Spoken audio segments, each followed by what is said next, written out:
abantu batuma abantu bavana, ce n'est pas les gens qui ne me connaissent pas qui pourraient être mes fans, c'est les gens autour de moi. Bamufise ko accès. Abo nabo, même si je ne poste pas, ils savent que je suis fiancée. Yego. Je nararyohewe barampaye bag nzokwama nambaye bag imisi yose biraryohe. Barundi kazi. Wirijije. Sinzi yuko utazi gutera. Navyuzi. None kubivuga urabiyoshe. jewe kandi abantu ko rama bibaza ngo ncangira amasoni. Na amasoni nange mfise. Umugabo wanje arabishaka ko menya guteka na wene. Kandi mukuza kushaka kundongora yaje abizwe ntabizi. Oh my god, I'm like none usingoraniye je neja ndacaba kwa mama wanje twame dusa umukozi. Tu penses que vyakwera ndiko sinigeze ngira mu buzima hanu mpapa ngo singira mfungure kwa ntazi guteka.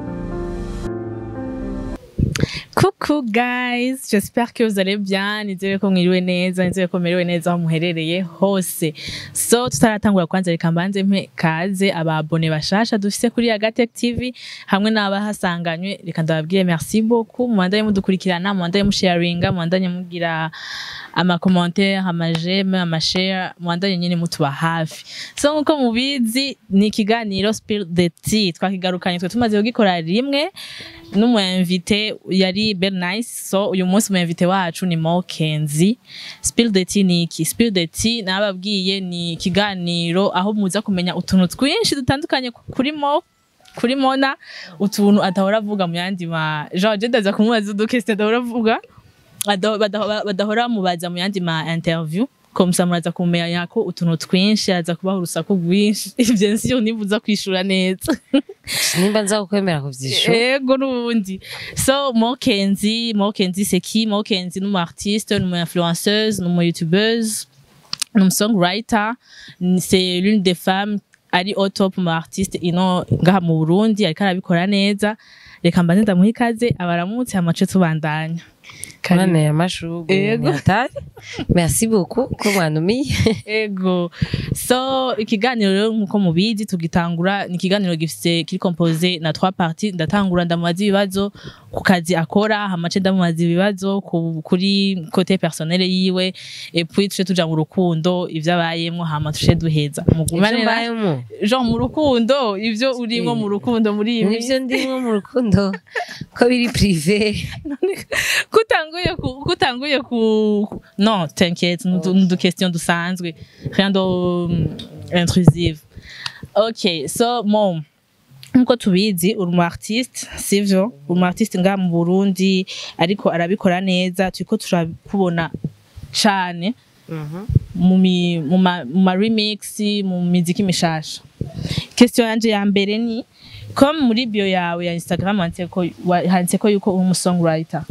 Est-ce que mu ndirimbo zose urukora zose nuba waziyandikiye icambere hamica kabiri naho bigenda gute iyo uri muri studio? Biri facile kuri wowe kwandika ukicumva instrumental canke bivana na mood canke baragufasha utegezwa kondera umuvuga ati wewe dutegezwa kwa turi kumwe kugira compose?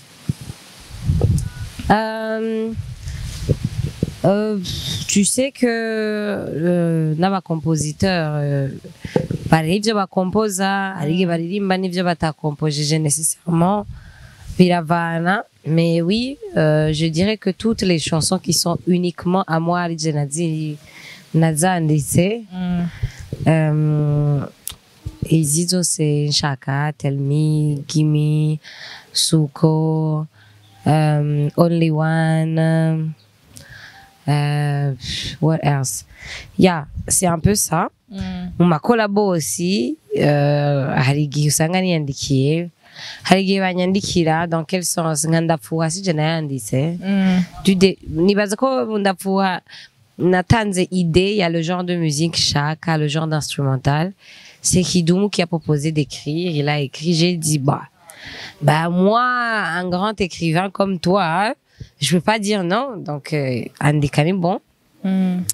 Yindi ni navuga zirahari ntaba naranditse nécessairement zose za indaya. J'ai pas écrit ni Giswahili ni Giswahili, so je ne parle pas Swahili. Obviously sino menye ngene bayandika bavyandika zirahari zusanga ntanditse nécessairement nkaririmba mugabo hari nizo nandika mais mu buzima bw'umu artiste ni ibintu bisanzwe yame gusa peut-être abarundi batabizi mais dans le monde entier hariho des chanteurs interprètes et des chanteurs compositeurs et il y a aussi des compositeurs seulement qui ne chantent pas et c'est très normal kuririmba indirimbo utanditse still ushobora kuba wayiguze ndimo ni gwawe iguma ari gwawe nawe ushaka credit ko atari we wayanditse ko nko hanze ni ikintu basonera cyane umuntu akwandika indirimbo utezwa kubivuga bivuga ko nta n'isoni bafise bavuga ati il va pas m'enlever mon talent kuko we yo yiririmba peut-être ntiyari kuba na hit donc il y avait hit c'est grâce à moi mais barazi gutanga credit atindirimbo ntiye kuba peut-être imeze gutyo uyu umuntu atayandika gutyo so ya kugisha ko ni normal parce que je suis capable d'écrire une chanson du début à la fin kandi nkayiririmba question yanje ya kabiri nshaka kumuwazamo niyi twama tukubona mu ma remix presque yose ngaha akore n'abartiste bo mu Burundi quel est ton secret ni gute wirotrouve mu remix yose umengo nta wundi muntu babona atari wewe sinibazo ndi mu remix yose ahubwo ngira ni mu remix amenyekana cyangwa amenyekana yego ndi mu remix usanga yabaye hit peut-être je mu biomarque mais sinibazo ndi muri yose hari izo ntarimo hariho bayita gute ijyanye vyemere dufate risque sindimwo par exemple kandi yararyoshe kandi yaramikanye mais nta secret hari mba nicaye ahantu je pense ngira ko ari umubano mwiza mbafise n'abandi ba artiste bagaca bandugikira audio ati mon avis petit je hariyo remix tuko turakorana banaka twari tuyumviriye tukubaze si tu es intéressé ndi bon baca banshiramo sino nta secret hari ntavyo mba nagiye gusaba canke niyo bariko barayipanga simba ndi ngaho hari igihe umuntu yisanga agiye mu kintu kubera bagipanza hari reka vraiment nsanga bantelefone bakambarira ati kimeze gutya umva uri bon hama so nta secret hari particulier. Est-ce que à côté de la musique ni kihe kintu ukunda gukora kindi nihe pastime yawe nkunda gukora bah change les candidats à côté de la musique ni passion. Voilà. Par contre moi vous allez rire hein. Moi la passion que j'avais depuis que j'étais petite c'était d'être actrice. Quand j'étais petite j'ai ni parce que nguru maze kwitera maze kwivuga quand j'étais petite papa wanje je nasiba bakaja kuri plage kuri Karera Beach un petit bassin turabana kubera turi nka dimanche hariho filme nabonye ngo dimanche kuri RTL 9 cyangwa TF1 like film gacagira jewe c'est film nzakura ba 16h singenda et je voulais tellement aller à Hollywood que nabwo nzoja Hollywood c'est en Californie nashaka kuzoja kuba Beverly Hills ivyo nari umwana ivyo kugira uje kwiransenya tellement j'avais eu rêve d'être actrice et mon père me disait à chaque fois kugira motive kwiga nyene uraza abavyeyi ok sawa mugabe foko wiga cyane kugira uzoheze amashure uronka akazi keza kaguha amayera yo gushikayo parce que bisaba gufata indege bisaba iki et tout et moi je voulais trop être actrice et en grandissant j'ai réalisé que ça ne va pas être possible et ce rêve il est mort en moi. Goûter, j'ai réalisé que on n'avait pas d'industrie. Ivyo nariko ndakubwira nko kuvuze ngo nta industry ihari ikomeye kugira ngo dushobore gukina amafilme ngo naje bice binyibusa nkiri umwana nakunda amafilme tellement que ndiko ndarabara za Teresa et tout nisanga ndiko ndamwigana DJ yene mucuma atangura kwa actinga ndiko ndamwigana et tout havuga nanje vraiment il faut yuko nzo actrice mugabo ukuza ukabona ukuntu ibintu biko biragenda uvuga ati oya. En fait, en grandissant, le rêve il est complètement mort. Dans quel sens? Narakuze nkabura filme y'abarundi uraba kandi peut-être que zaba zihari kuri YouTube, mais il faut savoir que en grandissant dans les années 2011 2012 YouTube mwasko abarundi bayikoresha donc on va pas se mentir nimbizo filme z'abarundi zihari yabara ku ma CD donc ure ma CD wazimenya gute ntiwapfa kuyigwako donc ce qui fait que dans ma tête je me suis dit so abantu bose en grandissant tu rends compte yuko umuntu wese agenda arakura tu dois d'abord gukina filme ngaha hama ikaguha peut-être contrat yo kuja gukina mu Rwanda ikaguha yo kuja muri Kenya ikaguha muri South hama ugashika Hollywood sinon même si je prends ma petite valise ngaja Hollywood sinchashika mbo actrice donc je me suis rendu compte en fait na base na fondation je ne peux pas commencer à kuba actrice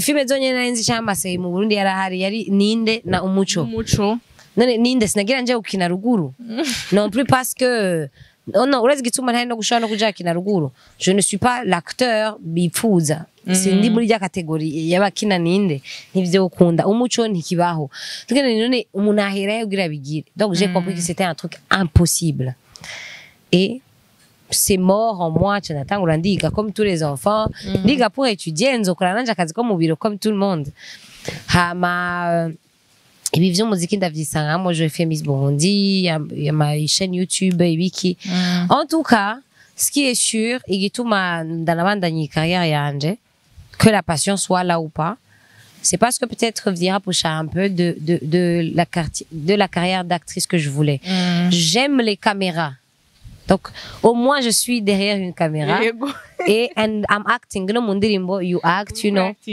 sometimes on amuri tamporize narakinye two turi wa mahera ura actinga do like kind of hanyuma pa kwa actinga nimba kuvuga like en tout cas hanyuma if it's about being famous could you more actrice famous at least I'm not an actress but ndumuririmbyi c'est peut-être parce que ça se rapproche un peu de ce que je voulais que j'ai continué ça hanyuma aussi je pense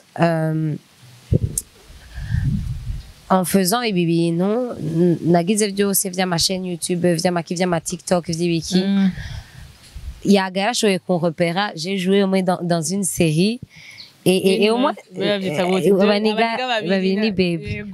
j'ai joué dans la série and I'm like okay so au moins I know how it looks to you know ce que ça fait d'être sur un tournage et un film actinga kuri kumwe mu metteur en scène akabagira no mugire gutya at least je ne dirais pas que je n'ai que nadingene bigenda j'ai au moins vécu ça mais en gros c'était ça ma passion et I enjoy even more like actinga ma tournage ya série arangiwera gusumba ma tournage y'indirimbo yeah.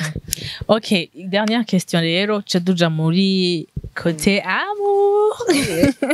Ok, dernière question urabizi uvukana hari abandi bana muvukana inyuma yawe kandi urabizi yuko kenshi batoyi bacu baraba influencer gose n'ivyo twega bakuru dukora est-ce que tu encouragerais tes petites sœurs kuja mu bintu vy'umuziki comme toi vu que urabizi yuko ibintu vy'umuziki uri umukobwa ukaja muri industry y'umuziki acatangura kuguha mauvaise image directement atangura kukubeshera ibintu tu vois est-ce que obankoraja kuja mu muziki ben non reka kubankoraja gutenda urimo bo cavuga tushaka kutubesha ni jalousie ushaka kuvyigirana sinobankira vraiment kandi comme tu dis moi je suis une personne qui a vécu dans la musique peu importe ivyo bavuga bibi peu importe image mbe bitanga ku mukobwa si une petite sœur à moi commence à chanter bakamuvuga nabi je ne vais pas lui en vouloir à elle je sais quoi ariko bisase ugenda je ne vais pas avoir peur ngo ivyo ariko aravuga peut-être nivyo ndabizi ko atari ivyo you know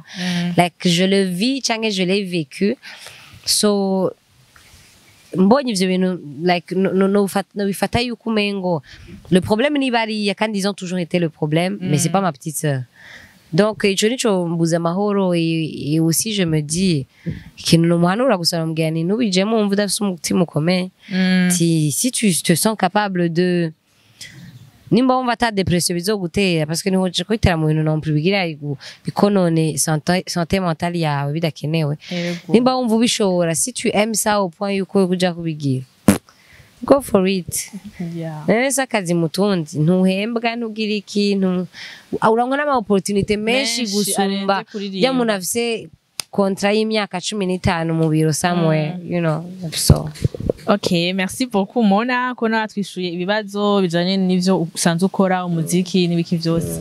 So tugira tuje muri kote y'urukundo tugira tumubaze Mona mu bintu vy'urukundo uko bimeze atubwire bikeya kwa urusaku n'ibindi je question yanje nari nateguye ya mbere muri amour ni comme tubizi yuko warapublie uratweka yuko uri fiancé barakudomanda et tout est-ce que en plus ukabura umuntu ari médiatisé est-ce que ça te fait pas peur pour ton couple la médiatisation autour de toi de ton homme aussi kura ko baramuvuze gose barabavuze cyane kite gihe baguproposa baravuga est-ce que ça ne te fait pas peur ko bishobora gutuma couple yawe itaba solide canke bigatuma mwama muri mu bintu byo gushwana kubera ama media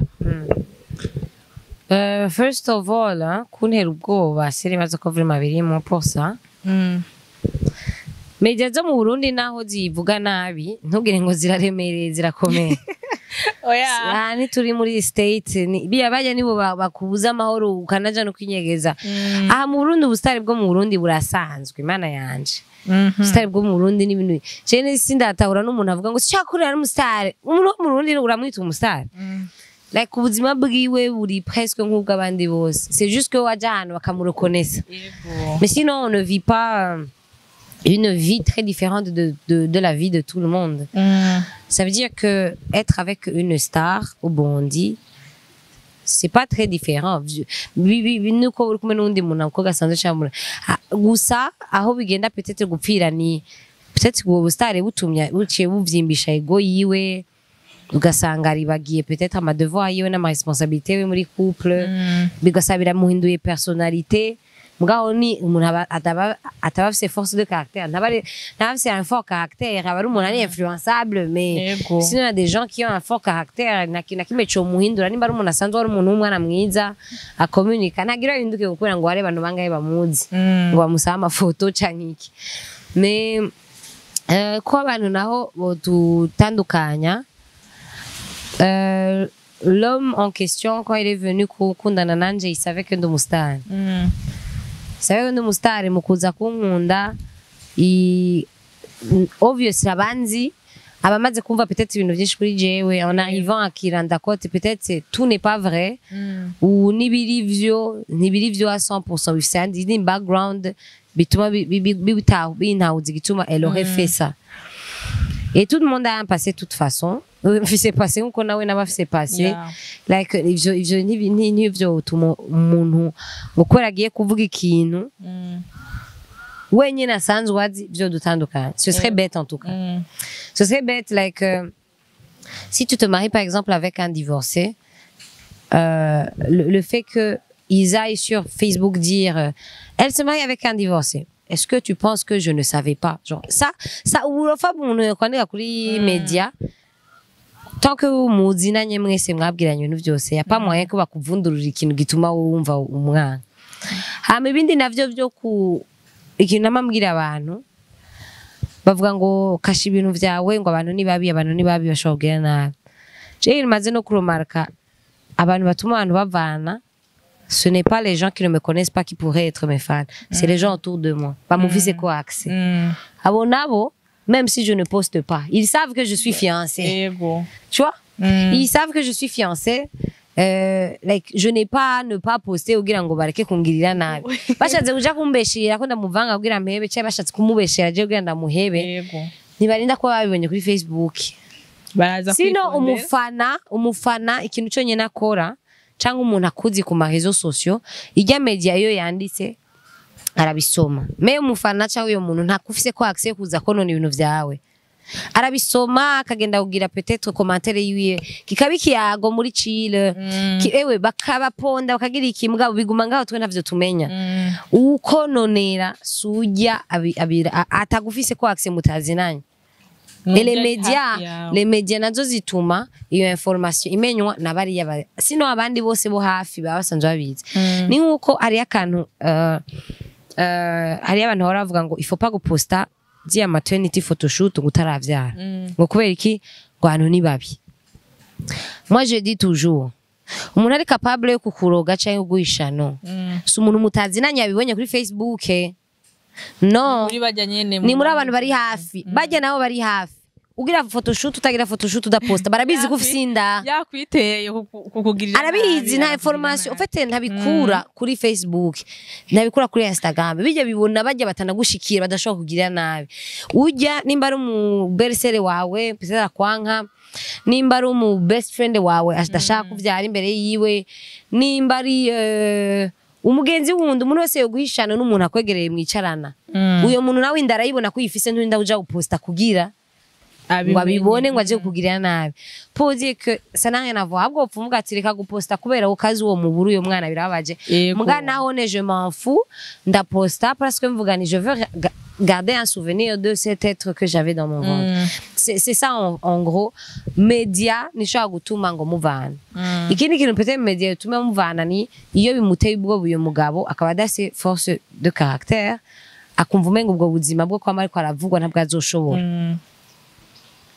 je navyo uri bête cyane uja kudragariana utabizi yuko batazomwandika jare tu es surpris no ya hari igihe usanga ego ntari surpris kandi yarabizi yuko uri umusitari mugaga avuga j'imagine pas yuko ibi bintu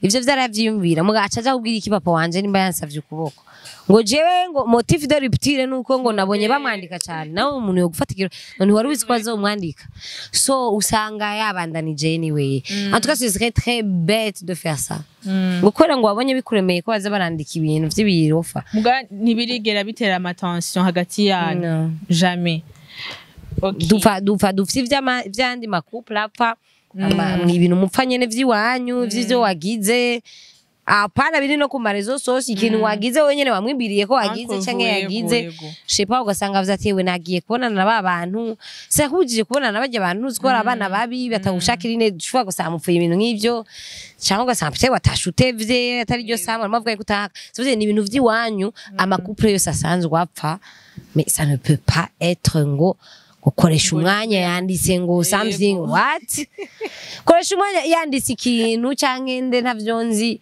ukavuga ngo yagize ibinibi arabizi tuvugana H24 arabizi ko ivyo natatu nagize uyoza kubimora nkana ati yabigize rya ariko Taylor twego turavugana ahubwo bizovyo vuma bitwaukanisha kubera wewe yohava peut-être samara akagira ikintu kibi bakamufata akaja kubishira cenga nkaba ndabimenye ngaho nkaba ndamuhevye kubera ndabwira ni iwe ni wari uzirega nawe wabaye mustare uriko uragenda hajya mwibarabara kabona gakogu kaguga gashima gashobora kurega kandi rikakurega ngo bipase ne police gashobora kubibwira umuntu akaja kubivuga gasanga kubera nawe si tu es associé à moi abantu baragucunga aho niho nyene gica kigorana c'est vrai question anje ya kabiri ni on veut savoir réaction agize bakudomanze en mariage c'est le rêve de toutes les filles urumva en tout cas ni ibintu nyene twishimira biryoshe wewe réaction agize ni yahe cyane mwari wari ubize kugira ati jewe rero burya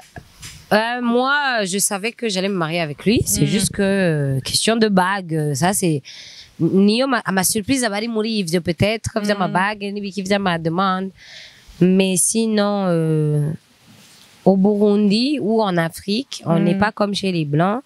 On ne demande pas en mariage une fille. C'est vrai, c'est vrai. Like, naho twikomesha induru, jewe umurundi kaziriza.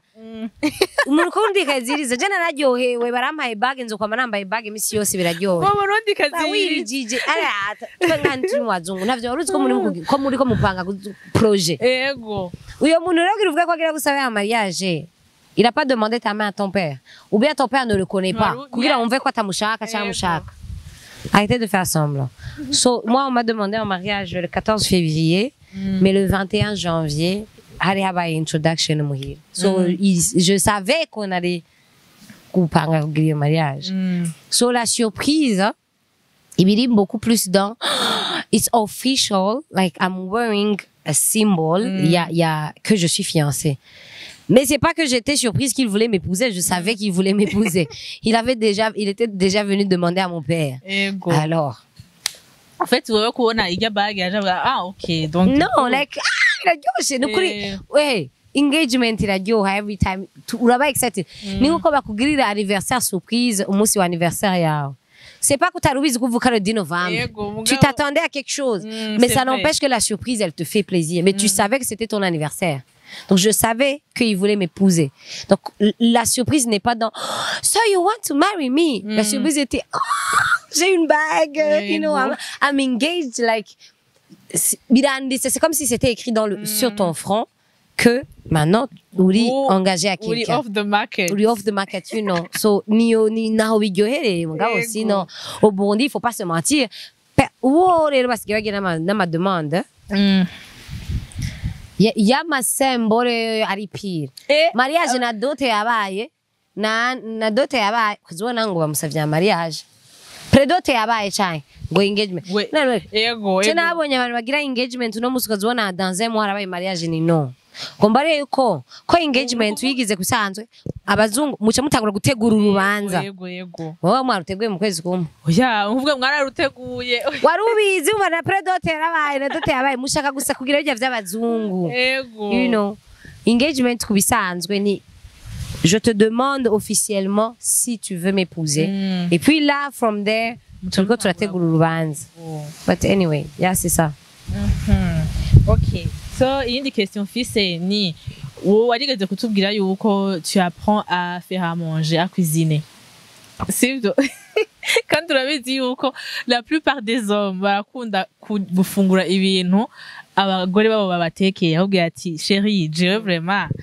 ndakunda iyo ndiye indya zawe j'aime pas manger dehors est-ce que wewe sachant que bon sinzi yuko utazi guteka muga peut-être ngira uvyiga kugira ube excellente navyonzi mais navyuzi nanakubivuga urabyoshe jewe kandi abantu ko ramabibaza ngo ncangira amasoni na amasoni nange mfise je sais que ça ne se fait pas par rapport à parce que ngondo mukoga non pas par rapport à ça moi je suis pas vieux bintu by'abanyafrika umukoga atazi guteka non je tuma bitantera isoni mais biteye isoni ahubwo dans le sens où ndabibwira ntushobora kuba ufite imyaka yiwanje je vais avoir 27 ans cette année udashobora kwinurisa nivyo byonyene nico kintu cyonyene mba mbona nguwo kwibana tu vas mourir de faim tu vois ni ho soni ryonyene mbona ça veut dire que sindabishira ngo mfise isoni parce que ndi umukoga atazi guteka moi je trouve que même un garçon qui a 27 ans qui ne sait pas cuisiner t'as isoni c'est vrai parce que tu as cet âge mais tu ne pourrais pas te nourrir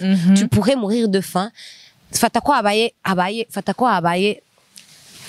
embargo je sais pas ni dusha usoka nta McDo ihari na tu as l'argent mais tu peux pas sortir urasinjya muhira tu pourrais mourir de faim niho mbona honyene biteye isoni ivyo bintu maybe ya bintu vyango guteye isoni ngo kwera ngo urumukoga ngo umugabo ngo uzoje kurongo gutabizi ça je suis tellement oh my god I'm like none usingoraniye je n'ai jamais ndashaba kwa mama wanje twame dusa umukozi tu penses que vyakwera ndiko sinigeze ngira mu buzima hanu mpapa ngo singira mfungure kwa ntazi guteka so environnement dukuriramwe harigeze itumugaza ça existe il faut pas faire genre kandi hakugira isoni byaragushikiye byashitse peut-être gutyo tu as grandi quelque part où vous avez toujours eu umukozi où batigeze gusaba uje guteka et peut-être ni wabona umenga biri hutavuga ati nzoba ndavyiga ça peut arriver mais tu peux pas kuntera isoni je ndambwira mfise isoni kwera mvuga ati ndi umuntu atokwidebrouiller mu buzima nico cyene cyo cyimbabaza kikingira mais sinon namamvuga ni kuteka ça peut pas kuntera isoni aussi pourquoi parce que c'est un truc qui s'apprend n'ubumuga umuntu akira you know aho ushakitse kuvyigira aho uravyiga c'est vrai c'est un big deal so arrêtez mugabo ndashaka kuvyiga quand même pour les raisons uheje gusita voilà bah mon mari va sûrement vouloir manger ma nourriture je ne voudrais pas qu'il se dise ah pourquoi j'ai épousé une femme qui sait pas cuisiner donc j'aimerais bien kuiga kubigira ugira nzore ndamutekera mais ivyo biri mu bintu vyinshi nako uvuga ati j'aimerais aussi faire ça kugira zogira ibindi bintu vyinshi bisanzwe kwiga gukora ibi nzore ndamu masa nzore n'ibintu twinshi pour faire plaisir à la personne que tu aimes ce n'est pas parce que it's an obligation it's not an obligation même ma mère ne m'a jamais forcé à faire ça mais je vais le faire parce que je le veux parce que ndisupose ko ndi umuntu akuze nshobora kwinurisa no kunurisa abantu nzovyara abana umukozi agiye nzo nabigenza gute est-ce que nzo sundi umuntu abamuhira bigira non donc il faut que je l'apprenne parce que c'est un truc c'est une nécessité pas parce que c'est une obligation pas parce que vous allez vous moquer de moi parce que je sais pas cuisiner anyway bandanye. Okay, je tibaza yuko ikibazo canje wacishuye sininda ku hanyuma noneho faut pas en faire tout un tas hari akantu nabonye kaga TikTok ngo ko gutwenza ngo mama wanje ngo yako arambarira ngo nta mugabo numwe ngo azoku rongo rutazi guteka uzona yari yabyanditse ko ejo POV ngo ne va pas t'épouser ngo gars tu sais même pas cuisiner yo mugore yicaye gutya meze ngo umugabo ariko arateka igihu. Who told you there is not a man who likes to cook, who will cook for me? C'est pas ça que mon mari va faire nécessairement, mais de toute façon pour te dire que c'est une nécessité, mais niri mu makriteri y'abagabo bose ngo you have to know to cook. Umugabo wanje arabishaka ko menya guteka na wene kandi mukuza kushaka kundongora yaje abizgo ntabizi. Ça n'a jamais été un critère yo kunkuramo yo kundisqualifier. Yavuga ati ibintu ushaka kwiga kandi il sait très bien cuisiner. Alors mana yanje sinzi umama wiwe vraiment père son âme nukuri vraiment nimba ari wahamigishe guteka nukuri vraiment teka neza. So the guy is like, oh, c'est pas un critère de disqualification. I will teach you. Jenzo bikwigisha. We will cook together. I will show you. Uretse kuntu biba biri romantic. Kwaki mushaka gukomplexa abantu ngo namugabo uzoronka nuzi guteka. Mugabo nyine yaguye ko atashaka kubimwigisha ahubwo nyene mugati yagureka ndabikwereke. Je ntacho bimbariye siba comme si udafise amaboko udashaka kutazovyiga. N'abadafise amaboko hari abantu basa amaguru gusa murambona ku marezo sociaux batekesha amaguru. So arrêtez de complexer les gens comme ça pour rien. Okay, jewe question yanje iragize kandi akubaze question ya nyuma kuri kuvy'urukundo hama tuje tuja kuri mona côté ibintu vya perso. Question ya nyuma ni as-tu l'amour pour toi? Ku muhungu kimuvuga ati jewe uyo muhungu ndamubonye no agniba physique si shobora kumwegera physiquement ou muri caractère byose sinzi byose. Physiquement, la saleté. La saleté. Quand il y a un bachafuye man, c'est pas bibité ubwoba. Un autre tue l'amour pour moi, un gars qui parle trop. Adahora. Abatipe bavuga cyane usabana beshe, baribeshera ibintu. Niba umuntu amaze gukundana n'umuntu aravuga ikintu no munsi ejo akavuga le contraire ko arayibagiye ko yakivuze. Ego. Tu te dis mais comment tu arrives à créer une histoire comme ça? Kandi pango mu bintu byo gufatana ngo yakuvanze. Wasana ka histoire ko kuyemeza. Ego. Uba twatingiye gasha uyo munsi cyatuga ati reka tuje Zanzibar. Turafata matike. Ani na ngujya muntu ngurazi ko atararimwe ngo turanafata na voyage. Tu vois? Pourquoi kugira une impression tu es capable de mentir? Cyane yumvira ni. Donc, urazi ibintu ushobora kuri capable kubeshako. Cyane ubumengo urafise na complexe. Wamushaka kwemeza ibintu. C'est un tue l'amour. Et aussi umuntu avuga cyane aragusarisha. Des fois araburirwa akavuga ibintu bitabaho, tu as honte. Non, j'ai chambona umenga tu n'es pas bongo bavuga ibirofa quoi. C'est un peu ça. Ça c'est un tue l'amour aussi quoi d'autre. Muri caractère c'est malheureusement ikintu udashobora kubona umuntu adafise une maturité émotionnelle uravyisanga mugasanga si ibintu vyanditse ku ruhanga ibintu uzurabona muri kumwe. C'est un tue l'amour pour moi, mais je pense qu'il y a beaucoup d'hommes qui ne sont pas intelligents émotionnellement. Nuko utakizi ico kintu ça veut dire que n'umuntu atazi contrôler ma émotion yiwe, umuntu atazi gufata recul ku bintu, umuntu même abari na égoïste. Quand vous deux vous avez mal, lui il ne voit que niwe wenyine ababaye. Mwashwanye yari fight ya hatari urabona ingene umbabaza. Tu vois, il n'est pas assez mature émotionnellement pour dire on se fait du mal. On ne veut pas de cette situation parce qu'on se fait du mal. Il est dans le rejet. Et ça tue l'amour beaucoup. Et il y a qui nous relation. I will never be with such a person. malheureusement ico ni ikintu ukibona wamaze kuvyinjiramo wamaze kuvyinjira wanamukunze wana wa muntu umubwira ati ibintu n'ukuri birambabaje ngo guma widoga you know ni c'est un peu ça quoi. Ok, tuje muri côté personnel nutubazo duke cyane tubiri cyane dutatu tushe duheza. Ikintu ca mbere nshaka kukubaza Mokenzi canke Mona Walda mu bagenzi ufise ce mu bantu umva yuko bo bari muri entourage yawe niye red flag uvuga ati jewe uyu muntu ameze uko mu bagenzi je peux pas sishobora kugendana nawe sishobora kumuha umwanya wanje sishobora kuba umugenzi wanje cyane no muri famille ukavuga ati même si c'est ma famille nimba afise iyi red flag jewe je vais m'éloigner. Muri entourage yanje red flag ku bagenzi cyane muri famille ntayimera nakunda c'est les gens qui sont toujours en compétition avec toi et qui sont jaloux de toi. Je ne supporte pas parce que la jalousie et la compétition ni kintu gikora amadega y'atari. Ça veut dire cette personne elle est capable de tout. Elle est capable kugutwara ibintu kukwamvira ivyo ushatse akabigutwara sans se dire que ariko arakubabaza.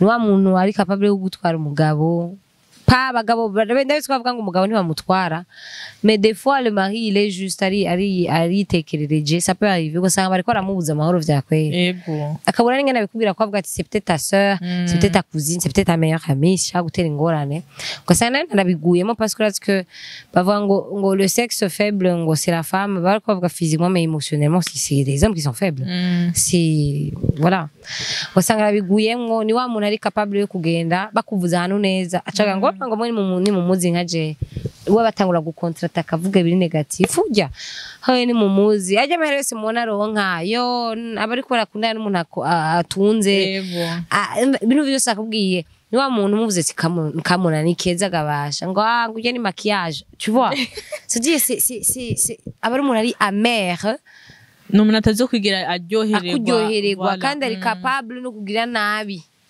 pour arriver à ses fins. Quand on va comme intérêt yiwawe ama intérêt yiwawe uko masumba yiwawe donc akaba kugira ikintu kiri mu intérêt yiwe kikucoza wewe so iyo ni red flag vraiment je nashobora kugira jewe ntigezogena n'abantu bambona umenga they are happy for me and I'm happy for them niyo waba wininze naho je nta wininze I'm happy for them I celebrate them I'm like mbona umengo yo wana like wana nka par exemple je nta muduga mfise non ndafise umuduga dufate exemple ko no nta office uko buri mu best friend wanje ukaronka umuduga agaca babara alors que je dans mon cas wowe twose umuduga kinjambe nukugirwa nkavuga turaza umuduga turayevye kugenda n'amaguru yo uzora dusirikira tuwa muduga wacu c'est notre voiture moi je suis contente parce que ndabizi yuko urahantu tuvanya ahantu uzomara itushikane mvuga ni struggle agabanutse mais je vais pas me dire pourquoi elle est là pourquoi moi j'ai pas ça ne va jamais. En fait, c'est un peu ça.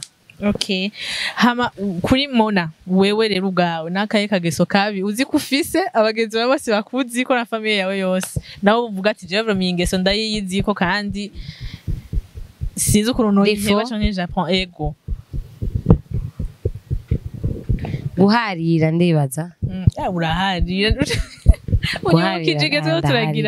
Igezo turagira deba na Alvin muri Lestock uraharira jewe no mwishure mu secondaire na muri club ya deba yo tufashe baduhaye bagashira abanyeshure bari hamwe abandi ngasi to debate Mona arimwo muri groupe yayo yego igipasa cyenda se defo yo guharira cyane gose ni uzobirabe no mu interview ndiko ndagira interview turakorana ikiganiro n'umuntu like avuze ikintu kidapasa naguciramo ati suko cyo kuravuga nibi cyo mutangura guharira ikiba like yore ni défaut mais j'essaie de changer parce que kera c'était pire et en grandissant je nabigabanya bigenda biragabanuka bigenda biragabanuka utusanga ujya mukoga akanu ko situvuga bayagusamiye ariko situvuga abayaje donc ure nabigabanije and nibaza ko bizotera bigabanuka gusumba and yes un peu ça ok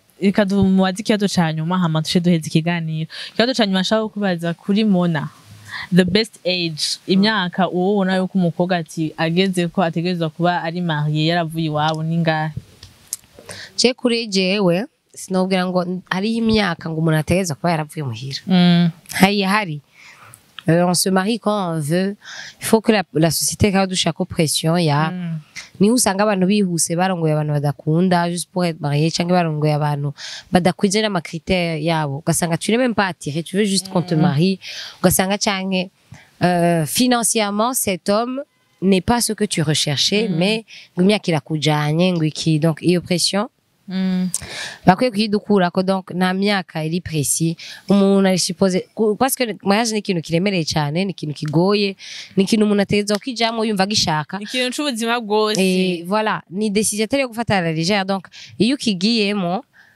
utagishaka ugatangura urazi ko haba amafight muri mariage ni normal bitanguye atanguye kutaba d'accord avec toi ukarira rimwe ukarira kabiri ukarira gatatu.